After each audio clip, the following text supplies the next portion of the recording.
तारीख 9 ऑगस्ट, ठिकाण औरंगाबाद।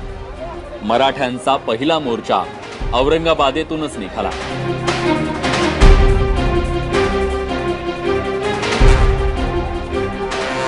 औरंगाबादमध्ये घराघरातून मराठा समाज रस्त्यावर उतरला आणि याच मोर्चानं सर्वांनाच चकित केलं।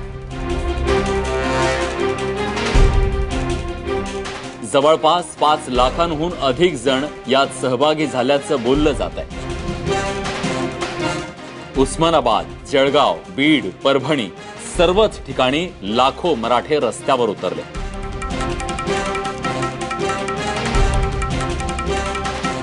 आज जो मराठा मोर्चा आहे तो आज सरकारला आम्ही दाखवून देत आहोत की मराठा समाजामध्ये किती मोठ्या प्रमाणामध्ये असंतोष निर्माण झालेली आहे। तर कुठे ना कुठे या सरकारला आज जागा करण्यासाठी आज परभणीकर मराठा समाज आज रस्त्यावरती उतरलेला आहे। या जनसागराच्या मागे नेमकं कोण आहे हे जाणून घेण्यासाठी आम्ही औरंगाबादला पोहोचलो।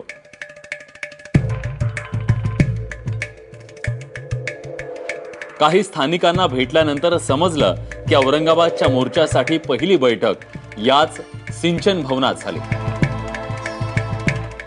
22 जुलैला झालेल्या या बैठकीत कोपर्डीतल्या घटनेविरोधात मोर्चा काढण्यासाठी नियोजन करण्यात आलं। या बैठकीची दृश्यही आम्हाला मिळाली।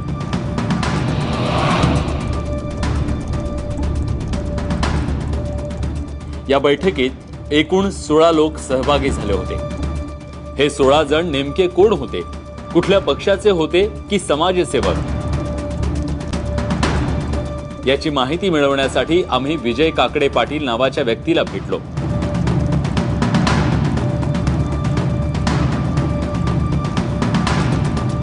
या मोर्चाला मराठा क्रांती मोर्चा नाव कसं पडलं हेही त्यांनी सांगितलं।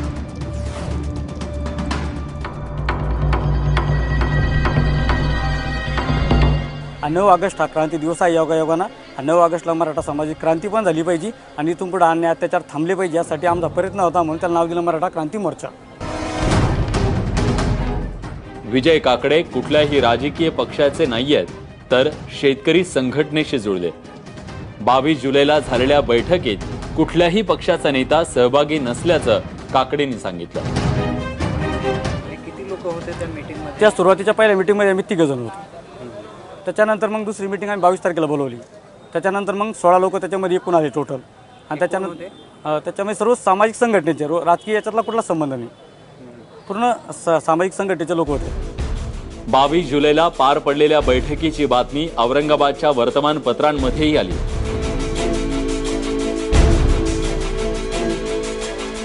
या बातमीतून 31 जुलैला आणखी एक बैठक होणार असून मराठा समाजाच्या लोकांनाही सहभागी होण्याची विनंती करण्यात आली आणि त्याचा परिणामही झाला।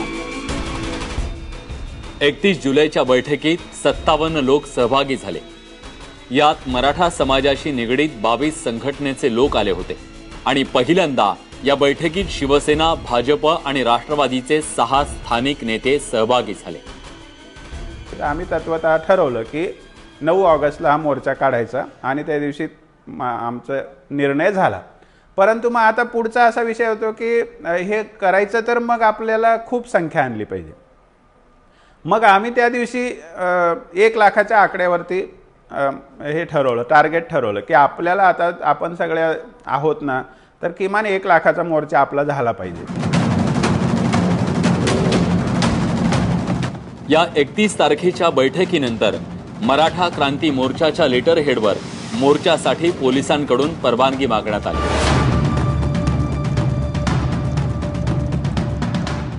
विजय काकडे पाटील आणि रवींद्र काळे या दोघांनी पोलिसांकडे परवानगीचा अर्ज केला। मूक मोर्चा काढणार असल्याचं बैठकीतच ठरलं होतं। यानंतर 2 ऑगस्टला बैठक झाली, त्यात 270 लोक आले। यात सर्व राजकीय पक्षाचे स्थानिक नेते आणि मराठा संघटनांचे कार्यकर्ते सहभागी होते। शरद पवार साहब का और किसी राजकीय पार्टी का इसमें दूर दूर से कोई वास्ता नहीं, कोई संबंध नहीं है, काही संबंधच नाही। कोणत्याही संत महंताचा किंवा महाराजांचा याच्याशी दुरान्वयाने काही संबंध नाही। हे समाजातून भावना आलेली, समाजाच्या संघटनांनी याला आधी सुरुवात केलेली, त्यात राजकीय पक्षाचे कार्यकर्ते सहभागीचे मराठा समाज म्हणून झाले. मात्र 9 ऑगस्टला जेव्हा लोक एकत्र आले तेव्हा सर्वजण चकित झाले. गर्दीनं 5 लाखांचा आकडा पार केला होता. स्पष्ट आहे, या मोर्चाचं आयोजन मराठा संघटनांनीच केलं होतं, कुठल्याही राजकीय पक्षानं नाही. मात्र गर्दी पाहून सर्व राजकीय पक्षांनी स्थानिक पातळीवर मदत करायला सुरुवात केली. आताच्या परिस्थितीमध्ये असं आहे की राजकीय म्हणजे सगळे राजकीय पक्ष हापकून गेलेले आहेत की हे कुणाच्या अंगावर जाणार शेवटी. हा असंतोष जो आहे हा कुणाच्या विरोधात जाणार. त्यामुळे सगळ्या पक्षाचे लोक आता त्यांना मदत करत आहेत. एक असं नाही, BJPचे लोक मदत करत आहेत, शिवसेनेचे लोक मदत करत आहेत, काँग्रेसचे लोक मदत करत आहेत आणि राष्ट्रवादीचे सगळ्या पक्षाचे लोक त्यांना मदत करत आहेत. इथूनच मराठा मोर्चावरून राजकारण सुरू झालं. या मोर्चाला सर्व पक्षाच्या मराठा नेत्यांनी मदत करायला सुरुवात केली. औरंगाबादच्या मोर्चात कोपर्डी घटनेतल्या आरोपींना फाशी देण्याची मागणी झाली आणि इतर मोर्चात अॅट्रॉसिटी रद्द करण्याबरोबरच आरक्षणाची मागणी झाली. मराठा समाज शांतीनं रस्त्यावर एकत्र उतरलाय, कुठल्याही राजकीय पक्षाच्या आवाहनाशिवाय.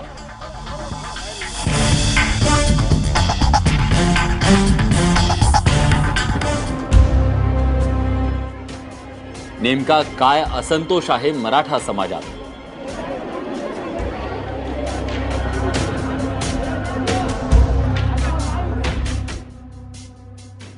मरहट्टा या शब्दापासून मराठा हा शब्द आला. मराठ्यांना योद्ध्याच्या रूपात पाहिलं जातं. मराठ्यांमध्ये एकूण 96 कुळ आहे, त्यामुळे त्यांना महाराष्ट्रात 96 कुळी मराठा म्हटलं जातं.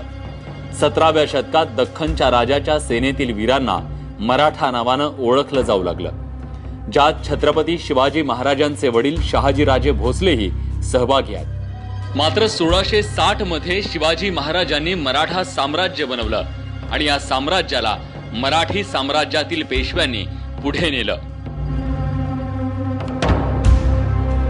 19व्या शतकात देशाच्या मोठ्या भागात मराठ्यांचं राज्य होतं, ज्यात महाराष्ट्राचे भोसले, बडोद्याचे गायकवाड, ग्वालियरचे सिंधिया यांच्यासह अनेक मराठ्यांचा समावेश आहे.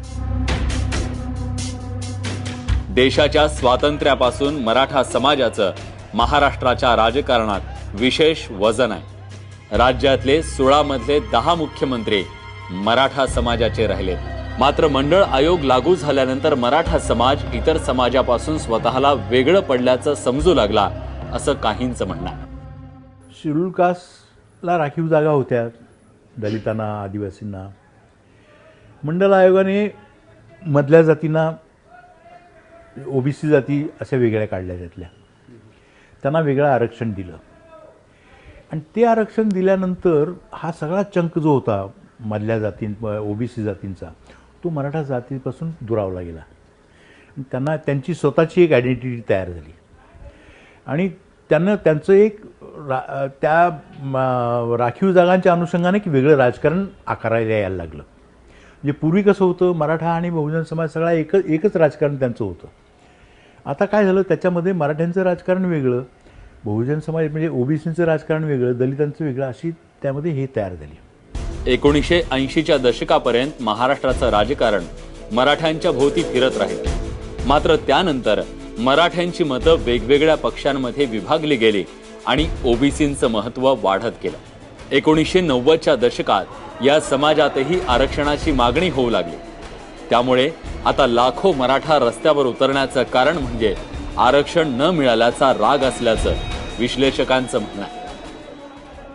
मला असं वाटतं की पुढं आरक्षणाचा मुद्दा घेऊन म्हणजे या समाजाला OBC मध्ये हे आरक्षण द्यावं, OBCचं आरक्षण द्यावं, यासाठीचं हे सगळं मला असं वाटतं की ही आंदोलनं आहेत. आणि हे पुढं ह्याचं मला असं वाटतं की ज्या पद्धतीनं गुजरातमध्ये आंदोलन झालं त्याच पद्धतीनं मला असं वाटतं की ही पुढं मराठा समाजाची आंदोलनं केवळ आरक्षणाच्या मुद्द्यावर होतील आणि ही त्याची तयारी असं म्हणता येईल मला. 1931च्या जनगणनेनुसार महाराष्ट्रातली मराठा कुणबींची संख्या कोकणात 33.87%, दख्खनमध्ये 20.69%, विदर्भात 21.42%, मराठवाड्यात 29.93%, म्हणजे एकूण 26.47%. मंडळ आयोगानेही आरक्षणासाठी 1931च्या जनगणनेचा आधार घेतला. मात्र महाराष्ट्रात जवळपास 30% मराठा असल्याचं समजलं जातं. प्रश्न असाही निर्माण झाला होता की मराठ्यांना कुणबी मानलं जावं का? कारण कुणबींना ओबीसी आरक्षण मिळालंय. मराठ्यांमध्येही गरीब कुटुंबियांची संख्या अधिक असल्याचं मराठा नेत्यांचं म्हणणं आहे. तसंच आत्महत्या केलेल्या शेतकऱ्यांमध्ये मराठा शेतकऱ्यांची संख्याही तितकीच असल्याचा दावाही केला जातो. मतलब मराठी समाज के सभी जो फार्मर्स है, जो शेतकरी है, वो आत्महत्या कर रहे हैं. तो आत्महत्या कर रहे हैं वो शेतकरी है, उनके मतलब जो सब्जियां है, अनाज है, उसको कीमत नहीं मिल रही है. 2014 मध्ये काँग्रेस राष्ट्रवादीच्या आघाडी सरकारनं मराठ्यांना 16% आरक्षण घोषित केलं. या आयोगाचे अध्यक्ष होते नारायण राणे. मराठा समाज को आघाड़ी के जब सरकार था आघाड़ी का, जब उस वक्त आरक्षण दिया गया था. अभी वो ये सरकार आने के बाद ये आरक्षण भी बंद है और सरकार ये आरक्षण वापस शुरू करने के लिए कोर्ट में जिस तरह से पेश आना चाहिए था वो पेश नहीं आ रहा है. तो अपने को आरक्षण नहीं मिल रहा है. इसी नाराजी की वजह से आज लोग मोर्चा निकाल रहे हैं. मात्र राणे आयोगाच्या अहवालावर मुंबई हायकोर्टानं आक्षेप घेतले आणि नोव्हेंबर 2014ला मुंबई हायकोर्टानं मराठ्यांना मागासवर्गीयांमध्ये गणलं जाऊ शकत नाही म्हणून आरक्षणावर बंदी आणली. आणि यासाठी 1990चं मंडळ आयोग आणि फेब्रुवारी 2000 मधल्या राष्ट्रीय मागासवर्गीय आयोगाचा दाखला दिला. कोर्टानं राणे आयोगाच्या अहवालात त्रुटी काढल्या आणि 50% आरक्षणाची मर्यादा सुप्रीम कोर्टानं ठरवून दिल्याचंही सांगितलं. त्यामुळे राज्य सरकारला ही मर्यादा ओलांडण्याचा अधिकार नसल्याचं कोर्टानं ठणकावलं. सामाजिक आणि ऐतिहासिक दस्तऐवजांमधून मराठ्यांची सुरुवात कुणबी जातीनं झाली. मात्र 14व्या शतकात शिक्षण आणि सामाजिक स्तरावर या समाजानं स्वतःची वेगळी ओळख निर्माण केल्याचंही मुंबई हायकोर्टानं सांगितलं. दुसरीकडे मराठा समाजाला नाटक, चित्रपटांमधून बदनाम करण्यात येत असल्याचा आरोप होतोय.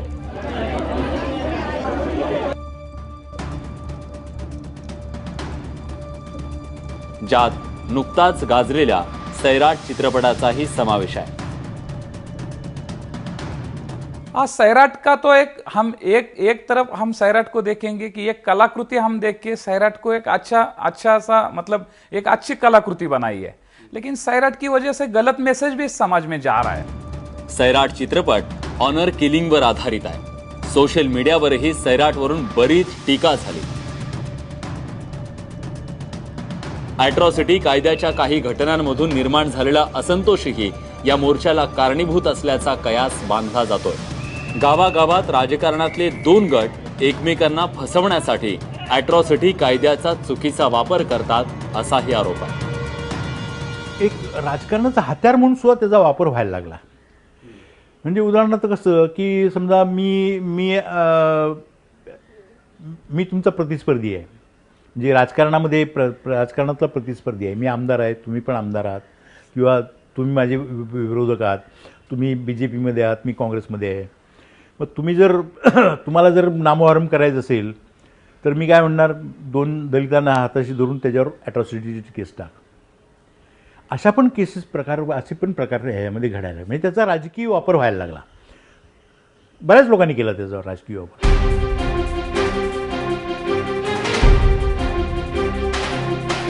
आणि हाच असंतोष, राग या मोर्चाच्या माध्यमातून रस्त्यावर पाहायला मिळतोय.